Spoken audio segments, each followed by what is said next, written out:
तो गाइज पिछले पार्ट में हमने देखा था कि ऑर्हू ने फाइनली सिल्वर रैबिट का ऑफर एक्सेप्ट कर लिया था और उनके साथ ज्वाइन करके डंजियन के 21वें फ्लोर तक पहुंच गया था। इसी बीच उसकी पुरानी टीममेट लूना भी उससे मिलने आई थी और उससे हीरो पार्टी में वापस आने के लिए रिक्वेस्ट की थी, लेकिन ऑर्हू ने बिना एक सेकंड सोचे उस ऑफर को रिजेक्ट कर दिया, क्योंकि जिस पार्टी ने उसे वीक बोलकर निकाल दिया था उस पार्टी में वापस जाने का उसका कोई इरादा नहीं था। और अब अगले दिन ऑर्हू ट्रेनिंग के मीटिंग पॉइंट पर पहुंचता है, लेकिन जैसे ही रुकीज की नजर उस पर पड़ती है माहौल एकदम बदल चुका होता है। सब उससे देखते ही आपस में धीरे धीरे बातें करने लगते हैं। क्या ये वही ऑर्हू है जिसे हीरो पार्टी ने वीक बोलकर निकाल दिया था? अगर ये इतना वीक था तो हमें कैसे ट्रेन करेगा? ऑर्हू उन सबकी तरफ देखकर मुस्कुराता है और कहता है, गुड मॉर्निंग एवरीवन। लेकिन इस बार सब सिर्फ धीरे से जवाब देते हैं, गुड मॉर्निंग मास्टर। उनकी आवाज में रिस्पेक्ट कम और कंफ्यूजन ज्यादा था। ऑर्हू बस हल्का सा स्माइल करता है और अपने मन में सोचता है, लगता है सेल्मा ने मेरी स्टोरी थोड़ी ज्यादा ही फेमस कर दी। तभी वहां सेल्मा और बाकी ए रैंक एडवेंचर्स आ जाते हैं। सेल्मा थोड़ी गिल्टी फीलिंग के साथ कहती है, ऑर्हू आई एम रियली सॉरी, मुझे बिल्कुल अंदाजा नहीं था कि बात इतनी दूर तक पहुंच जाएगी। मेरा सिर्फ एक ही पर्पस था, रुकीज को मोटिवेट करना।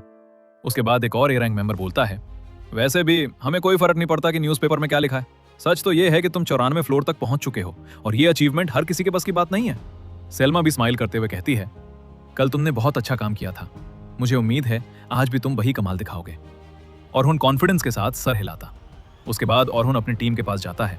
सोफिया और कैरोलिना के चेहरे देखकर ही पता चल रहा था कि उन्हें न्यूज से कोई फर्क नहीं पड़ा, लेकिन लॉगन के चेहरे पर डिसअपॉइंटमेंट साफ दिख रहा था। शायद उसने भी न्यूज़पेपर की बात मान ली थी। और उन सबकी तरफ देखकर कहता है, गाइज जो भी न्यूज़ तुमने सुनी है उसकी टेंशन मत लो। अभी मेरी स्ट्रेंथ इतनी है कि मैं तुम सबको 51वें फ्लोर तक सेफली लीड कर सकता हूँ। मैं तुम्हारी प्रोटेक्शन करूंगा, बस तुम सब अपना बेस्ट देना। ये सुनते ही सब तैयार हो जाते हैं और कुछ ही देर बाद पूरी टीम डंजन के अंदर एंटर कर जाती है। शुरू के कई फ्लोर्स को वो लोग आराम से क्लियर करते हुए आगे बढ़ते रहते हैं और उन हर मॉन्स्टर की मूवमेंट को ऑब्जर्व कर रहा था। हर जगह उसकी नजर थी। उसने नोटिस किया कि सोफिया और कैरोलिना उस पर पूरा भरोसा करती हैं, लेकिन लॉगन के डाउट्स अभी भी खत्म नहीं हुए थे। कुछ देर बाद टीम 31वीं फ्लोर पर पहुंचती है। अचानक ऑर्हू रुक जाता है। उसका एक्सप्रेशन सीरियस हो जाता है। वो धीरे से कहता है, सब लोग रेडी हो जाओ, मुझे मॉन्स्टर्स की प्रेजेंस फील हो रही है। और सच में अगले ही सेकंड कई सारे गॉब्लिन्स और एक पावरफुल ऑर्क उन पर अटैक कर देते हैं। लेकिन ऑर्हू बिल्कुल पैनिक नहीं करता। वो तुरंत कमांड्स देना शुरू कर देता है, कैरोलिना गॉब्लिन्स का अटेंशन अपनी तरफ खींचो, सोफिया ऑर्क के पीछे से अटैक करना, लॉगन सबको बफ्स दो। लॉगन ऑर्डर फॉलो करता है, लेकिन उसके मन में एक और बात चल रही होती है, ये ऑर्डर्स तो कोई भी दे सकता है, इसमें खास क्या है? उधर कैरोलिना बिना डरे गॉब्लिन्स को रोक लेती है, लेकिन सोफिया ऑर्क के सामने आते ही जम जाती है। उसके हाथ कांपने लगते हैं। वो अटैक ही नहीं कर पा रही थी। तभी बिना किसी को पता चले ऑर्हू सीक्रेटली एक high level debuff spell cast करता है, एजिलिटी डाउन। स्पेल लगता ही ऑर्क की स्पीड काफी कम हो जाती है। ये देखकर लोगन की आंखें खुल जाती हैं। इम्पॉसिबल, ये एजिलिटी डाउन था। ये स्पेल तो बहुत मुश्किल होता है। सेल्मा के अलावा मैंने किसी और को यूज करते हुए नहीं देखा। तभी ऑर्हू सोफिया की तरफ देखकर जोर से कहता है, सोफिया तुम कर सकती हो, हम सब तुम्हारे साथ हैं। ये वर्ड सुनते ही सोफिया का कॉन्फिडेंस वापस आ जाता है। वो अपना स्टाफ उठाती है, मना गैदर करती है और जोर से चिल्लाती है, advanced magic fire javelin. Boom! एक ब्लेजिंग फायर स्पीयर सीधा ऑर्क को हिट करता है और सिर्फ एक अटैक में ऑर्क वहीं पर खत्म हो जाता है। सब कुछ एक सेकंड के लिए शांत हो जाता है। कैरोलिना एक्साइटेड होकर चिल्लाती है, सोफिया तुम तो कमाल हो। लेकिन सबसे ज्यादा शॉक में लोगन था। वो बस ऑर्हू को देखते हुए अपने मन में सोचता है, ये डिबफ भी यूज कर सकता है। और सोफिया को इतना कॉन्फिडेंस भी दे दिया कि उसने एडवांस्ड मैजिक यूज कर दिया। क्या हीरो पार्टी ने सच में इसे वीक समझकर निकाल दिया था, या फिर उन्होंने बहुत बड़ी गलती कर दी? लेकिन उसके पास सोचने का वक्त नहीं था, क्योंकि टीम डंजन के और भी अंदर बढ़ रही थी। कुछ देर बाद सब लोग 35वें फ्लोर पर पहुंच जाते हैं, लेकिन जैसे ही वो आगे बढ़ते हैं अचानक जमीन जोर जोर से हिलने लगती है और अगले ही पल एक जायंट टरंटूला उनके सामने आ जाता है। उसका जायंट बॉडी और जहरीले पैर देखकर सब रुकीज एकदम घबरा जाते हैं। लोगन डरकर कहता है, ये यहाँ कैसे आ गया? ये मॉन्स्टर तो हमारे लेवल से बहुत ज्यादा स्ट्रॉन्ग है। लेकिन जहां सब पैनिक कर रहे थे वहां ऑर्हू बिल्कुल शांत था। उसने एक नजर मॉन्स्टर पर डाली और तुरंत ऑर्डर्स देने लगा, लोगन कैरोलिन और सोफिया को मैजिकल बफ दो। कैरोलिन इसके पीछे जाकर अपने डैगर से अटैक करना और इसके पॉइजन से बचकर रहना। सोफिया जैसे ही कैरोलिन अटैक करे तुम भी तुरंत अपना मैजिक यूज करना। सब बिना कोई सवाल किए अपनी पोजीशन ले लेते हैं। कैरोलाइन अपनी स्पीड से जायंट टैरेंटुला के पीछे पहुंचती है और ये पावरफुल स्लैश मार देती है। उसी वक्त सोफिया भी अपना स्पेल रिलीज कर देती है। अटैक लगते ही जायंट टैरेंटुला की एक साइड बुरी तरह कट जाती है और वो जोर से चीखते हुए जमीन पर गिर पड़ता है। स्टूडेंट्स खुशी से चिल्लाने लगते हैं, हम जीत गए, मॉन्स्टर मर गया। लेकिन ऑरहू तुरंत जोर से चिल्लाता है, नहीं लॉगन, टेक्निकल अप यूज करो, ये अभी मरा नहीं है। सब लोग हैरान रह जाते हैं और अगले ही सेकंड जायंट टैरेंटुला अचानक दोबारा उठ खड़ा होता है। वो अपनी वेब सीधा कैरोलिन की तरफ फेंकता है।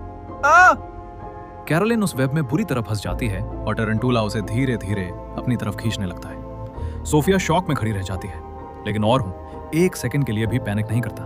वो तुरंत चिल्लाता है, लॉगन, सोफिया पे मैजिकल ऐप दोबारा कास्ट करो, तुम्हारा पहला एन्चेंटमेंट खत्म होने वाला है। लोगन हैरान रह जाता है, उससे कैसे पता चला कि मेरा बफ अब खत्म होने वाला है? लेकिन वो बिना देरी किए स्पेल कास्ट कर देता है। इसी बीच बिना किसी को पता चले ऑरहू secretly sharpness up enchantment use करता है। यह स्पेल सीधा कैरोलिन के डैगर पर लगता है।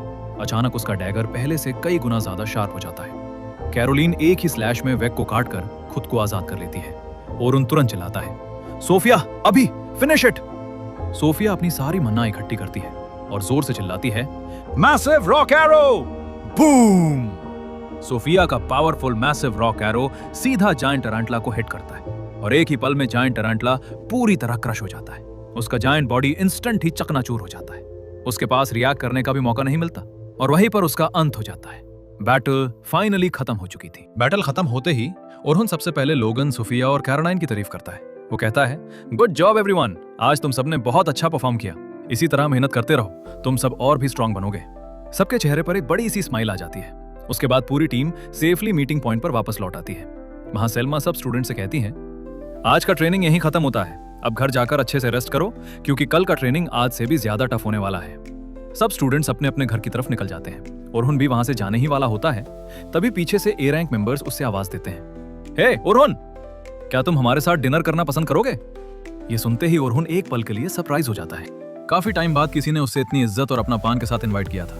वो हल्की सी स्माइल के साथ कहता है, हाँ मुझे खुशी होगी। और फिर सब लोग साथ में रेस्टोरेंट की तरफ निकल जाते हैं। Scene change. इधर लोगन, सोफिया और कैरोलाइन भी आपस में ओरुन के बारे में बात कर रहे होते हैं। लोगन कहता है, ओरुन बिल्कुल भी एक नॉर्मल फ्रंटलाइन अटैकर जैसा नहीं है, वो तो एक एक्सपीरियंस एन्चेंटर की तरह पूरी बैटल कंट्रोल करता है। ये सुनकर सोफिया तुरंत कहती है, लेकिन वो एक अमेजिंग स्वॉर्ड्समैन भी है, जब उसने मुझे बचाया था तब मैंने खुद देखा था। कैरोलाइन भी हाँ में हाँ मिलाते हुए कहती है, और आज उसने मेरे डैगर पर कोई स्पेल यूज किया था, एकदम से मेरा डैगर बहुत ज्यादा शार्प हो गया। ये सुनते ही लोगन हैरान रह जाता है, सच? शार्पनेस अप नॉर्मली इंसान पर नहीं, सिर्फ वेपन्स पर यूज होता है, और एजिलिटी डाउन भी उसने इतनी आसानी से कास्ट कर दिया। ये दोनों ही बहुत डिफिकल्ट स्पेल्स हैं। सेल्मा जैसे स्किल्ड एन्चेंचर्स ही नॉर्मली यूज कर पाते हैं। लोगन कुछ देर चुप रहता है, फिर मुस्कुराते हुए कहता है, आज मैंने ओरुन से एक बहुत इंपॉर्टेंट चीज सीखी है। फॉर्मेशन और टीम वर्क ही किसी भी पार्टी की असली ताकत होती है। उसने हमें परफेक्ट इंस्ट्रक्शंस दिए। उसने टारंटुला के हर अटैक को पहले ही प्रेडिक्ट कर लिया।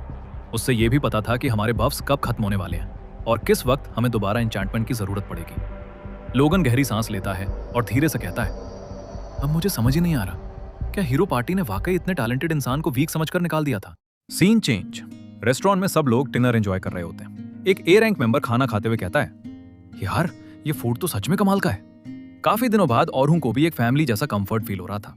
तभी एक मेंबर उससे कहता है, वैसे हीरो पार्टी को तुम्हारे साथ ऐसा बिल्कुल नहीं करना चाहिए था। दूसरा मेंबर पूछता है, वैसे ओरुन तुम एन्चेंटर से सोर्ड्समैन क्यों बन गए? ओरुन हल्का सा मुस्कुराता है और कहता है, मैं शुरू से ही एक सोर्ड्समैन बनना चाहता था। मेरे ग्रैंडपा एक बहुत ही अमेजिंग सोर्ड्समैन थे और बचपन से मेरा सपना भी उनकी तरह बनना था। लेकिन हीरो पार्टी को एक एन्चेंटर की जरूरत थी, इसलिए मैंने अपना सपना छोड़कर एन्चेंटर बनने का फैसला किया। सब उसकी बात सुनकर इमोशनल हो जाते हैं। एक मेंबर कहता है, अगर तुम एन्चेंटर नहीं बनते तो शायद तुम लोग 94 फ्लोर तक कभी नहीं पहुंच पाते। लेकिन और हूं अपने मन में सोचता है, नहीं, वो बिल्कुल सही तरीका नहीं था। हमें धीरे धीरे आगे बढ़ना चाहिए था ताकि सब नेचुरली स्ट्रांग बन सकें। लेकिन मेरी ओरिजिनल मैजिक एक चीट कोड की तरह थी, इसी वजह से हम बहुत तेजी से आगे बढ़ते गए और अब हीरो पार्टी को उस फैसले की असली कीमत चुकानी पड़ेगी। तभी एक ए रैंक मेंबर मुस्कुराकर पूछता है, तो बताओ ओरुन, तुम्हारे हिसाब से परफेक्ट स्वॉर्ड्समैन कैसा होना चाहिए? ओरुन बिना देरी किए जवाब देता है, एक ऐसा जैक ऑफ ऑल ट्रेड्स जो अपनी पार्टी के साथ मिलकर बिना किसी पर डिपेंड किए डंजन की गहराइयों तक पहुंच सके। Scene change. उधर सिल्वर रैबिट की गर्ल्स डॉर्मेट्री में सोफिया और कैरोलिन ट्रेनिंग के बाद शॉर कर रही होती हैं। कैरोलिन मुस्कुराते हुए कहती है, सोफिया, मुझे लगता है हमें औरों से कहना चाहिए कि वो नाइट स्काई रैबिट के साथ ही रहे। सोफिया थोड़ी शर्मा जाती है और धीरे से बोलती है, पता नहीं, ऐसा कहना थोड़ा सेल्फिश नहीं होगा? कैरोलाइन हंसते हुए जवाब देती है, सेल्फिश कैसी बात? एक बार पूछने में क्या जाता है? सेल्मा भी तो चाहती है कि ओरुन हमारे साथ रहे। सोफिया कुछ पल के लिए चुप हो जाती है, फिर हल्की सी मुस्कान के साथ कहती है, शायद तुम सही कह रही हो, वो मेरी बहन जैसा नहीं है, लेकिन जब वो हमारे साथ नहीं होता तो पता नहीं क्यों एक अजीब सी कमी महसूस होती है। कल मैं हिम्मत करके उसे जरूर पूछूंगी। Scene change. उधर दूसरी तरफ हीरो पार्टी अपने नए एन्चेंटर फिली के साथ प्रैक्टिस के लिए डंजन की तरफ निकल चुकी थी। सबको पूरा भरोसा था कि फिली ओरुन की जगह आसानी से ले लेगी, लेकिन उन्हें जरा भी अंदाजा नहीं था कि उनके लिए असली इम्तिहान अब शुरू होने वाला था। तो गाइस, आज के एपिसोड में बस इतना ही। अगले पार्ट में देखना और भी ज्यादा मजेदार होगा, क्योंकि हीरो पार्टी को पहली बार एहसास होने लगेगा कि ओरुन की असली वैल्यू क्या थी। क्या फिली उसकी जगह ले पाएगी या हीरो पार्टी मुश्किल में फंसने वाली है? ये जानने के लिए नेक्स्ट पार्ट का इंतजार जरूर करना। अगर वीडियो पसंद आई हो तो एक लाइक जरूर कर देना, चैनल को सब्सक्राइब कर लेना और बेल आइकन भी दबा देना ताकि अगली एक्सप्लेनेशन मिस ना हो। मैं मिलता हूं आपसे नेक्स्ट वीडियो में, तब तक अपना ख्याल रखो और हमेशा की तरह keep watching anime. Bye bye.